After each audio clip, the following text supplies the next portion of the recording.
Good morning, everybody. It is Monday, April 13th, 7:08 a.m. Eastern.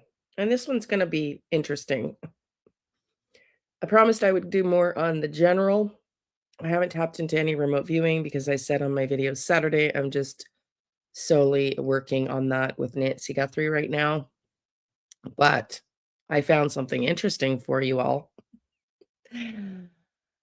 At the very beginning of starting this channel, I did a reading on the flight MH370 from Indonesia,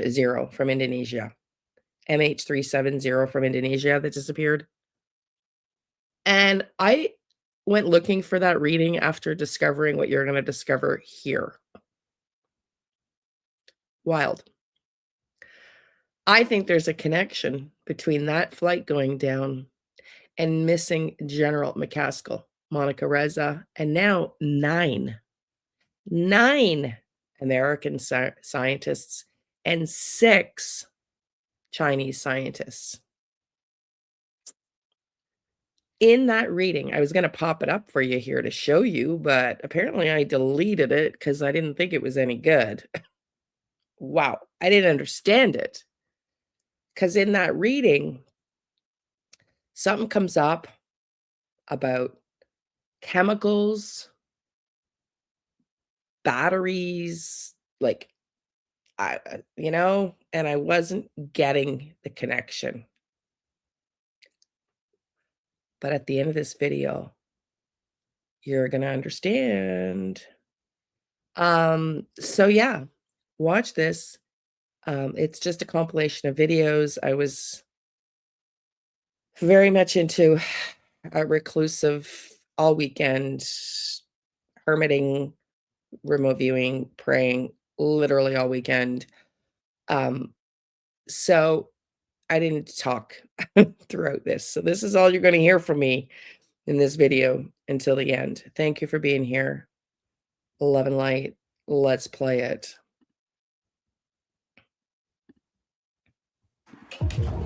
Well, there's several, actually 9 flying saucers, flying discs that are out there of extraterrestrial origin.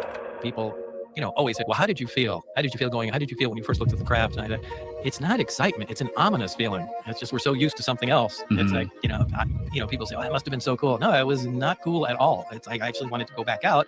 It's a really creepy feeling in there. Galileo was the project I was involved in that dealt with the power and propulsion system of the craft. This is where they talked about reverse engineering extraterrestrial equipment. This is when I really realized, okay, we are reverse engineering something that some other entities made. This is where it became real for me. And if they have a machine that is producing its own gravitational field, they really want to know how to make more of those. Do you ever wish you could forget what you saw? Oh, no, not at all. No, I want to see it again. I want to know more about everything there.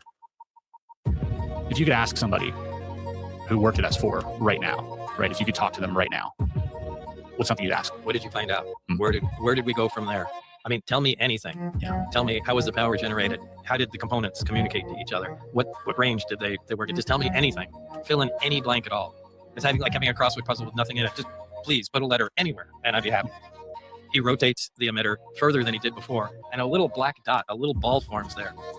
And as I walked out under the craft, I couldn't see the craft. As I got closer to it, the craft just turned into sky. What I was seeing was the light bending around the craft.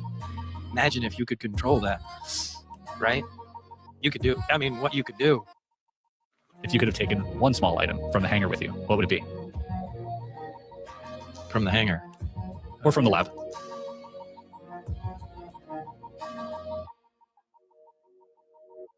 That's kind of a trick question there. Boy, I just don't want to get into that. All right. Okay. All right. Yeah. Well, one of the strangest stories in the world right now is almost getting no coverage at all, and that has to do with a number of missing scientists in the United States who were working on special materials programs, plasma technology, advanced aerospace technology from recovered UAPs, UFOs, in a reverse engineering program. But why have now 9 of these scientists gone missing or killed? Take a listen here to the 911 call from the wife of one of these missing individuals, who says this is completely out of the ordinary and is shocked that he left his phone, left his car, and has totally gone missing. Take a listen. This is April. How may I help you? Hi, April. My name is Susan Wilkerson. My husband is missing. Okay. And it's been about 3 hours, and I have some indication that he must have planned not to be found. He's left his phone. He changed his clothes into I don't know what. I think he's on foot. All of our cars and bicycles are in the garage. So that's just one of the bizarre set of circumstances. The other side of this, of course, is the number of Chinese scientists who've also gone missing across the pond. So is this a tit for tat back and forth? What technologies are they exactly working on? Today, we wanted to unpack this because this is getting almost no coverage at all, certainly in the mainstream media. And we're joined today by Chris Lato. He's a retired F-16 pilot, host of the Lato Files. Of course, knows a lot about this. He's a material science expert as well. And we're also joined by Professor Simon Holland. He's an independent science filmmaker and a TV veteran, and who've been watching these stories very, very closely. Yep. Gentlemen, great to have you both on the show. Thank you so much. Thank you, Clayton. Thank you, Clayton. Yeah, I know something's making the news when my wife mentions it, and so that's really she when she brings something up to me, I'm like, okay, this has made mainstream news, because she, on the side follows the UAP topic basically because I'm so invested in it. But then she heard about this General McCasland. He was a retired Air Force Major General, so he is a 2-star general, very high ranking, and he was in command of the base at Wright-Patterson. And Wright-Patterson is just a notoriously famous base. That is where they brought the remains from the balloon that they said was crashed at Roswell.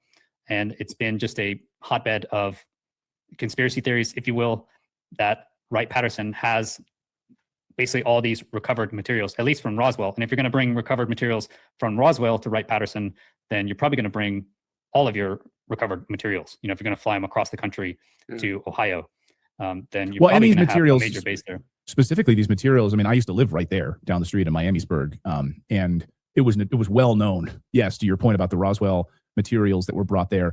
Of course, on the record is one of the secretaries of one of these generals being handed these advanced materials. The almost like aluminum foil, where she crumpled it up and it shot right back with nothing we've ever seen before. So there's a lot of, it seems like, advanced materials, and that's really maybe at the heart of this, and certainly with your expertise in advanced materials. Well, and this would be a smoking gun, right? It's actual material. Everyone says, where's the evidence? We do have videos, we have some photographs, but really nothing is directly compelling. The best thing we have really is witness testimony. And I think the main reason for that is it's very difficult to lock up witness testimony. Okay, but that's could be what we're seeing right now, is keeping evidence, out of the mainstream. Because if a spacecraft actually was recovered and that fell into the public media sphere, if scientists could actually go and look at an actual spacecraft, then that would be the literal smoking gun evidence that really everyone in the UAP community is waiting for. Because we have thousands, I think, at this point of credible witnesses.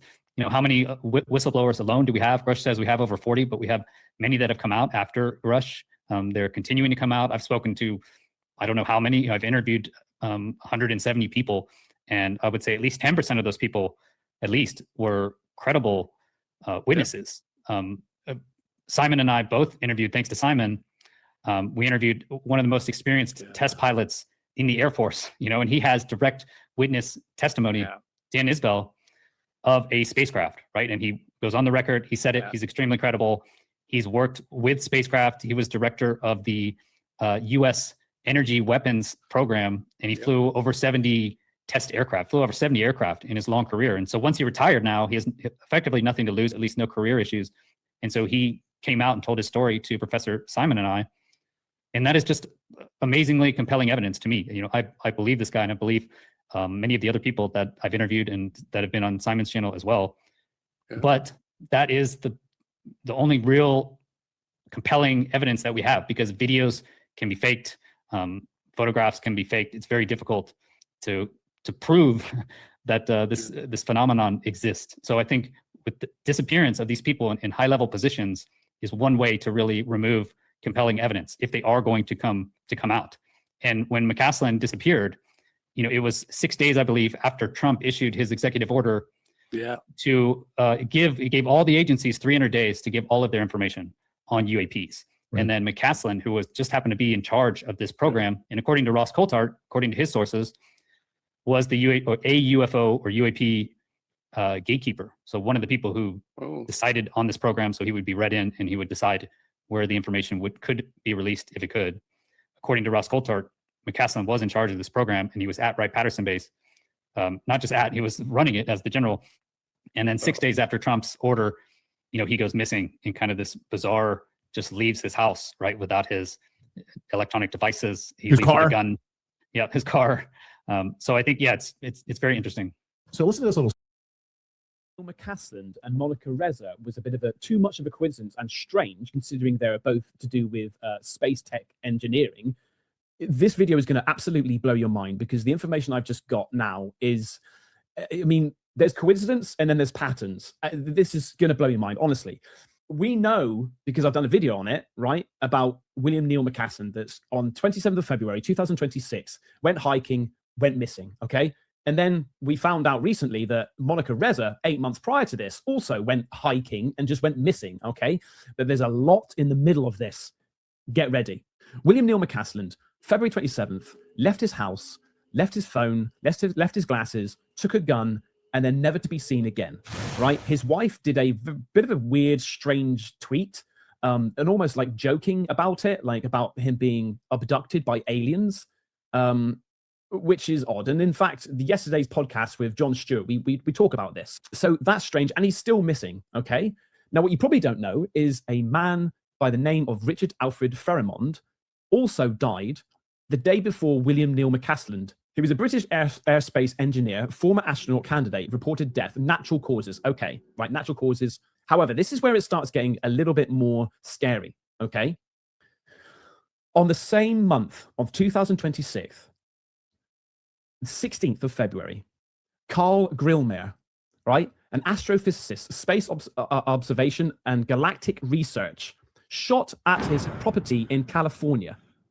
He was shot at his own property in California. Now, before that, 8 weeks prior to this person being shot dead at his property, there was another person called Nuno Loureiro, okay? December 2025, a plasma physicist, fusion energy, and advanced propulsion research, shot dead at his home. 8 weeks prior to Carl Grillmeier getting shot dead at his home. That's mad. It doesn't stop there. October 2025, a couple months before, right? Jacob Pritchard, defense and intelligence analyst, domestic violence incident, he's dead. What the hell is going on? That's not all. Melissa Casas, June 2025, scientific advisor linked to Los Alamos Nuclear Defense Research Environment, walked into the wooded area and disappeared. And then it was Monica Reza, who also walked into a forest and disappeared.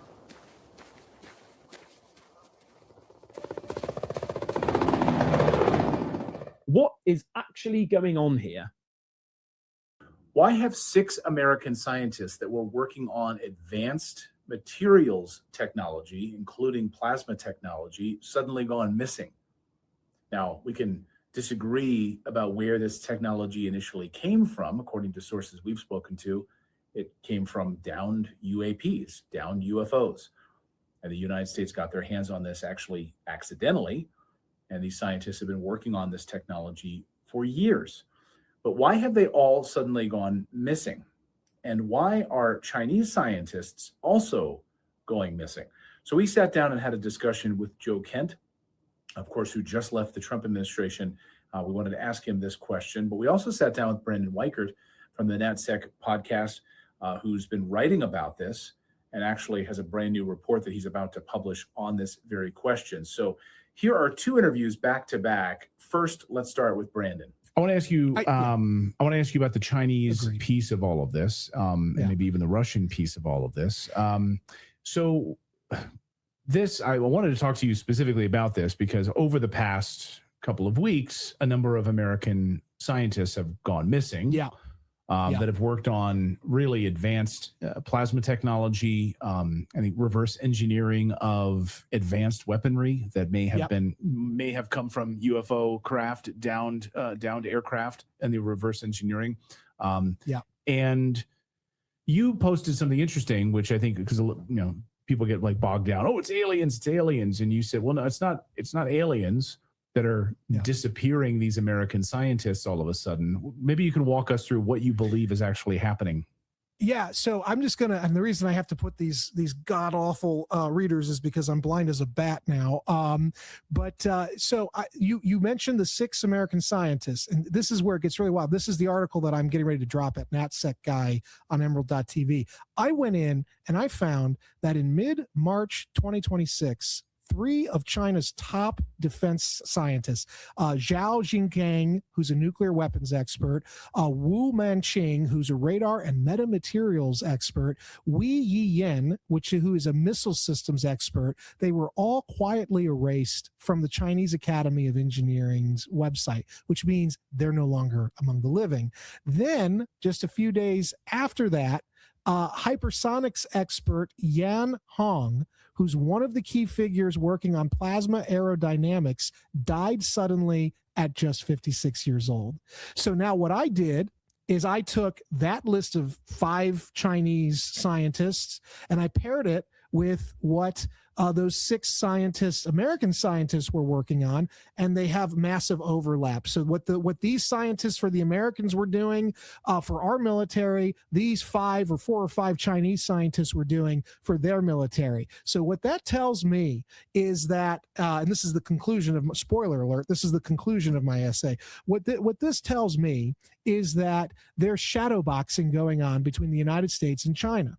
I think that this is a shaping operation in the run-up to the big war between the United States and China, and we're trying to take out each other's brain power, because the modern warfare map is not just about geography. It's not just about bullets and bombs and technology. It's about the people who make the technology and the bullets and the bombs work. And if you knock out the brain power, you've knocked out the ability to sustain high-end warfare, at least for a period of time.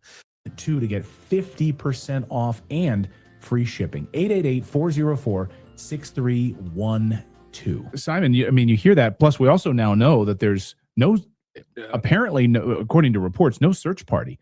I mean, think about the amount of attention that Savannah Guthrie's mom got from the Today Show, and wall-to-wall coverage on Fox News. Right? That was all they didn't want to talk about the Epstein files at all. They just wanted to talk all about Savannah Guthrie's mom that's missing. Here you have a 2-star general that is gone missing as part of this advanced materials, UAP disclosure, all of it, right? Patterson Air Force Base, no search party, nothing. So what stands out to you? When did you think, like, there's no coincidence here, 9 people missing? Like, what moment stood out to you, Simon? Oh, there is no coincidence, and very well said, Chris. That was an absolutely brilliant introduction about material science. The thing that I'd like to add very much is that it's not just the UFO UAP community. The defense contractors and the Air Force and the Pentagon are very interested in anomalous phenomenon and looking at how they actually work. So we are at a stage now in 2026 where we're right at the cutting edge of making these things practical flying objects. I regularly work with physicists who understand warp drives and understand the observables that have been looked at. The observables are how the defense industry and the Air Force and the Pentagon are actually measuring this from witnesses, which are really experiences, looking at human biology, but also looking at the physics of it. And McCasland was absolutely part of that. We don't, it's pretty secret, but they want to know how these things work. We are not alone. We live in a planet globally, not just the United States. These are the UAP are a global thing where there are unknown anomalous phenomenon and possibly craft. And so he was investigating it. And there's an arms race right now. Right this year, we're right at the cusp of either the United States, Russia, or China actually revealing that they have got the technology to make this work. And for me, it seems pretty obvious that somebody didn't want him to actually reveal what he was working on and the materials that Chris said that has probably been recovered. I think it's very suspicious. Maybe, Chris, we could talk about on the missing Malaysian Airlines flight were 20 employees from a U.S.-based company, Freescale Semiconductor. Ginger Vaughn is in Austin, Texas, with more on that part of the story. Freescale Semiconductor, based here in Austin, Texas, has confirmed that 20 of its employees were passengers on Malaysia Airlines Flight MH370 en route from Kuala Lumpur to Beijing. The company employs 5,000 people and is a leading supplier of semiconductor chips for the automotive and digital network industries. Earlier today, I contacted the company for a reaction to the story.